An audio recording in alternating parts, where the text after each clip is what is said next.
예, 안녕하세요. 고베입니다. 저 방금 느지막하게 일어나서 이제 아침을 사 먹고 제가 좋아하는 볶음밥집이 있거든요. 거기 보여드리고, 제 유튜브는 사실 시작하자마자 항상 소재 고갈입니다. 그래도 괜찮고요. 노력하면 되는 거니까. 일주일에 지금 초기니까 1일 1영상은 무리고 일주일에 3개 정도는 영상을 올리고 싶은데 잘 될지는 모르겠습니다. 일단은 배고프니까 가보시죠. 이제 제법 오토바이가 익숙해졌다고 조금은 안정감이 생겼습니다. 이게 반자동인데 수동처럼 어렵진 않고 시동이 꺼지지 않기 때문에 쉬워요. 조금 문제점이 발견되긴 하는데 뭐 괜찮습니다. 중고니까 이거 5개월만 타도 난 손해보지 않는다, 뭐 그런 마인드입니다. 야, 그래도 아침에 이렇게 오토바이 타고 다니는 게 정말 좋습니다. 이동의 자유를 항상 만끽하는 이 기분이랄까. 오늘은 그 아주머니가 영업을 하셔야 될 텐데 이따가 인사 간단하게 시켜드릴게요. 여기도 학교 근처 골목입니다. 빵빵히 한번 해주고, 여기는 삑삑이 기분 나쁘게 받아들이면 안 돼요. 그냥 인사 같은 겁니다. 나 지나간다고 말해주면. 어디더라, 저기다. 그러면 세팅을 먼저 하고. 자고 M1 안 어도세 어도. 아, 이렇게 꼽은 오토바이가 좋은 게 아무도 훔쳐가진 않아요. 그래서 마음이 항상 여유롭습니다. 락을 해놓으려고 하는데 쌤이 저 이 오토바이 락한다고 하니까 되게 웃더라고요. 그 웃음의 의미는 뭐였을까? 지금 스테빌라이저를 가장 좋은 걸 켰는데 오늘은 좀 괜찮을지 모르겠어요. 여기입니다. Ôi, một cây cơm rang bò.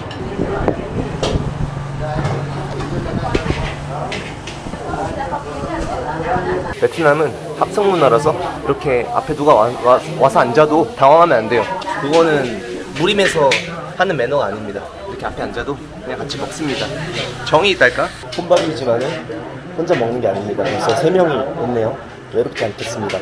보드콘 베트남 하려고 했는데 쉽지가 않은데?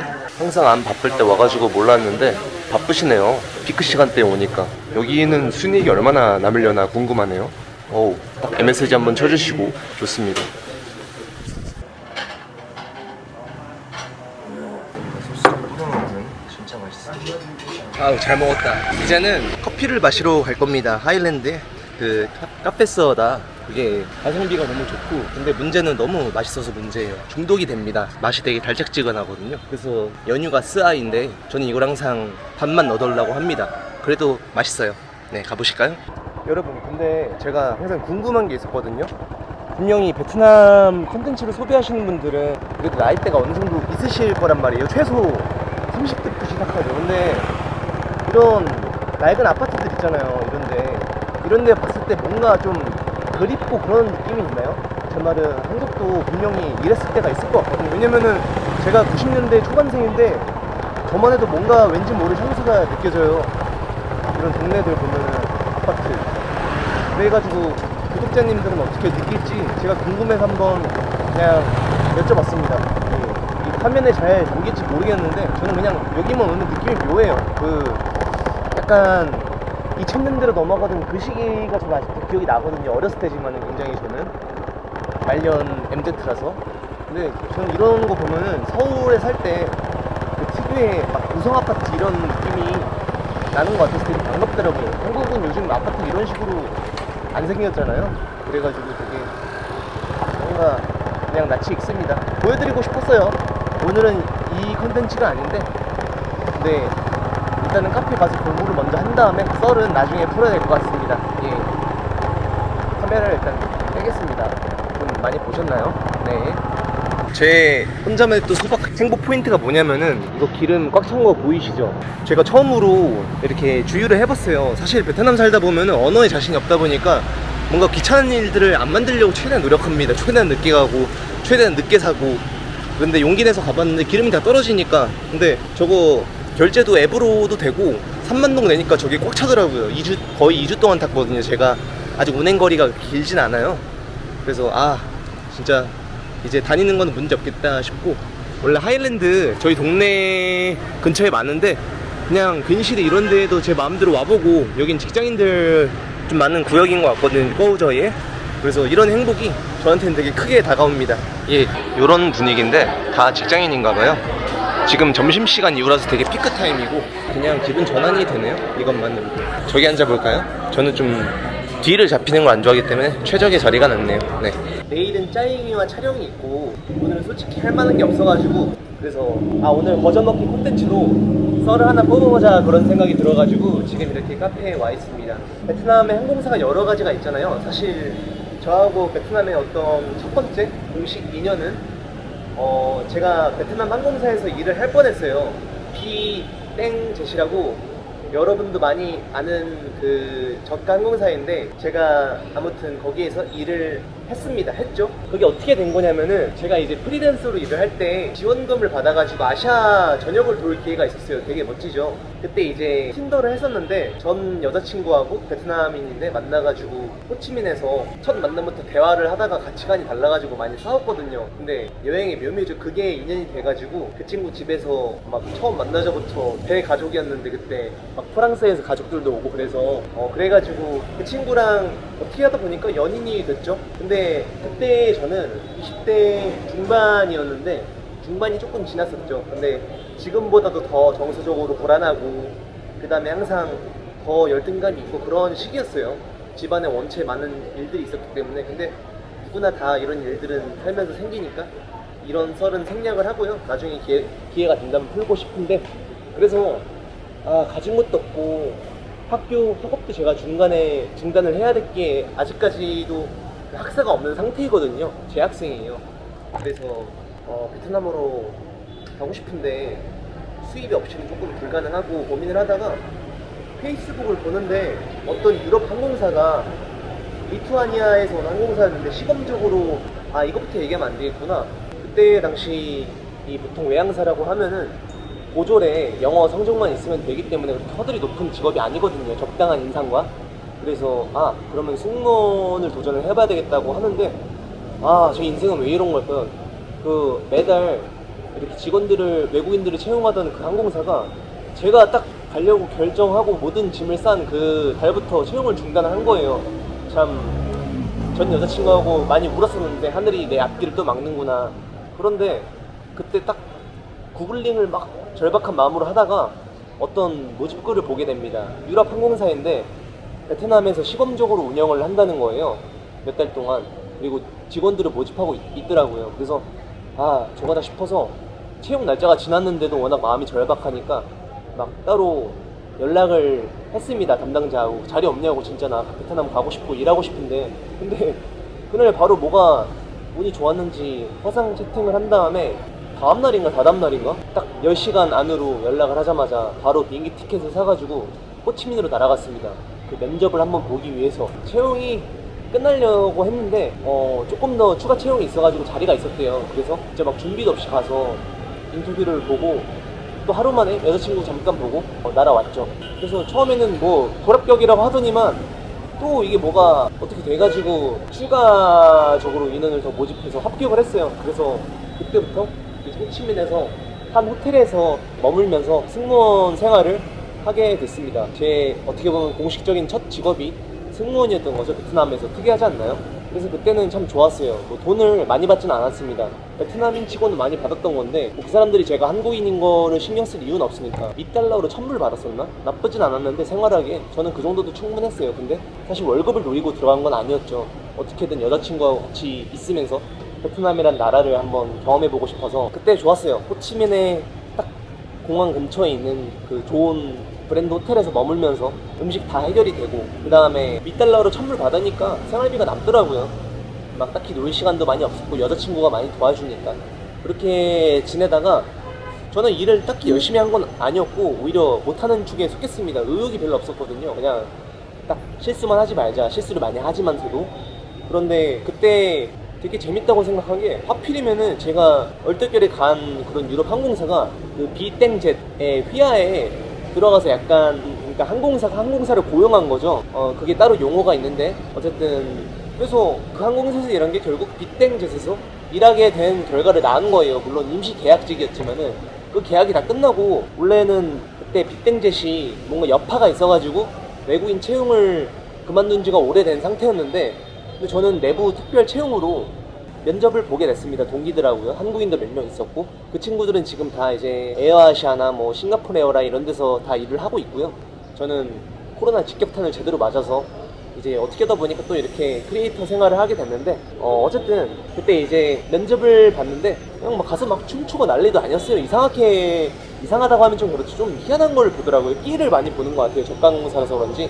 거기 CEO가 되게 젊고 나름대로 유능한 여자 경영인이라고 들었거든요. 그 사람 빼때나 용돈 줄 때 가끔 봤는데, 근데 그때 남자 승무원이 필요했던 건지 운이 좋게도 동기들 중에서는, 한국인들 중에서는 거의 저만 합격을 했어요. 그래서 이제 트레이닝을, 그러니까 계약직에서 정식 입사로 전환이 된 거죠. 그래서 앞두고 있었는데 그때 하필이면 재hen장할 코로나가 터집니다. 뭐 바이러스가 요즘 뭐 퍼지고 있다 하더니만 진짜 뭘 학교부터 베트남 오는 거, 코로나 때문에 직업 잃은 거, 왜 이렇게 저는 항상 이런 다이내믹한 삶을 살게 된지는 모르겠지만은 그것도 제 팔자죠.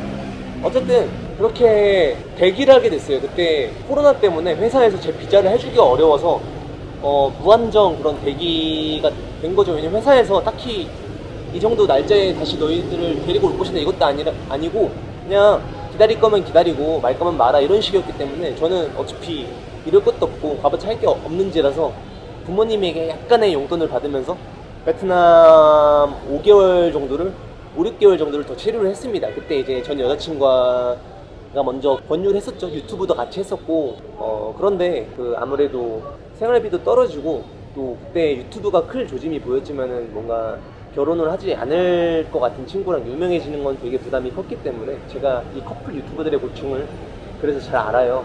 그리고 어쨌든 이게 코로나가 회사 잘못이 아니죠. 그렇게 길어질 줄 누가 알았어요.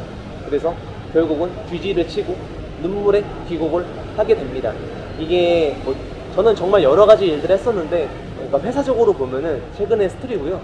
그냥 그때 일하면서 느끼는 게 있다면은 어쨌든 비땡젯 명함을 받고 일을 같이 했어요. 그 친구들이랑 섞여가지고. 저는 항공사 국적이 다르지만은. 그래서 베트남인들의 짧았지만 어떤 회사 그런 생활을 배울 수 있는 좋은 기회였는데, 아무래도 항공사다 보니까 여초죠. 굉장히 예민한 구석이 있어요. 항공업계가 보기에는 되게 웃고 그러는데 그 내부적으로는 되게 쌀벌합니다. 왜냐면 안전과 정말 관련이 많이 되어 있으니까 실제로도.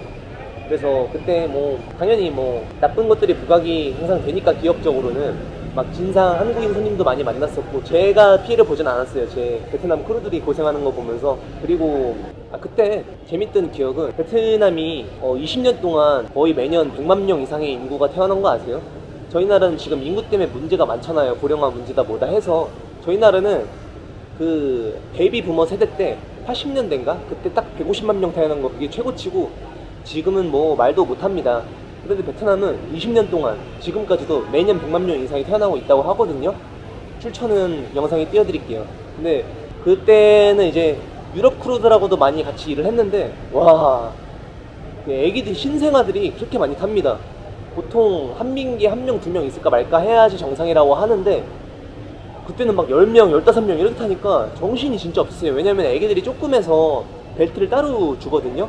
이게 비행기가 이륙하기 전에 카운팅을 일일이 다 해야 돼요. 손으로 손님이 많나. 근데 이게 한 명이라도 놓치면은 급해 죽겠는데 다시 가서 죄송하다고 상사한테 보고를 하고 또 세야 돼요. 그래서 정말 그게 너무 싫었는데 애기들이 잘 안 보이면은 한 명 놓치면 다시 세야 됩니다. 그래서 너무 힘들었던 기억이 있고 그때 참 정식 계약이 됐다면은 특이한 게 이거 말해도 될는지 모르겠지만은 그 비땡제 특성상 월급을 꽤 많이 받습니다. 그래서 제 생각은 이 월급이 중요한 것도 아니고 이 회사에서 제가 위로 올라가자 그것도 아니었고 적당히 회사에 누를 끼치 않을 정도로 일을 하면서 저만의 뭔가를 그때는 해볼 계획이 있었어요. 그때는 집 해결되지, 시간은 조금 뺏기지만 돈이 베트남에서 한국 월급 이상의 그런 거를 받아버리면은 정말 여유로운 거거든요. 좀 과장 못해서 연봉에 가까운 돈을 월급으로 받는 거니까 너무 좋은데, 근데 인생이 뜻대로 되지 않을 때가 있습니다. 코로나 때문에 저는 나가리가 됐고, 그때 이후로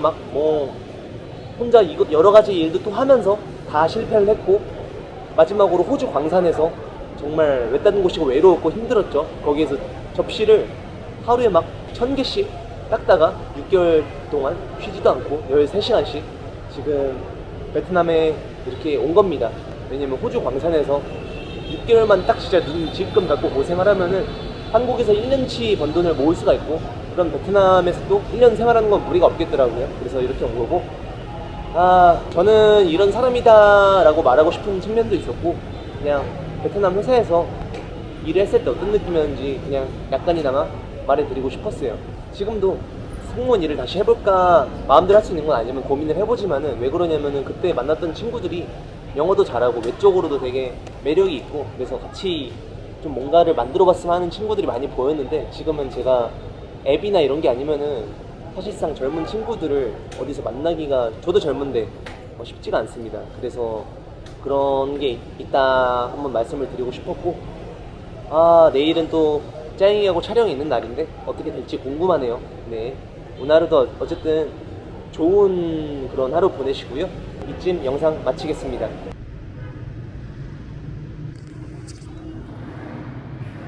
이 롯데마트 어떤 지역 지점장님이 쓰는 글을 읽어봤는데, 이렇게 한글을 일부러 써놓는 이유가 한국 고객 때문이 아니고 약간 프리미엄 전략이라고 해요.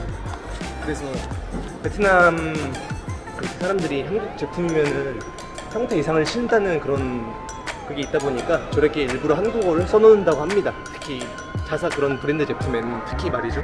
네, 장을 보려고 왔고요.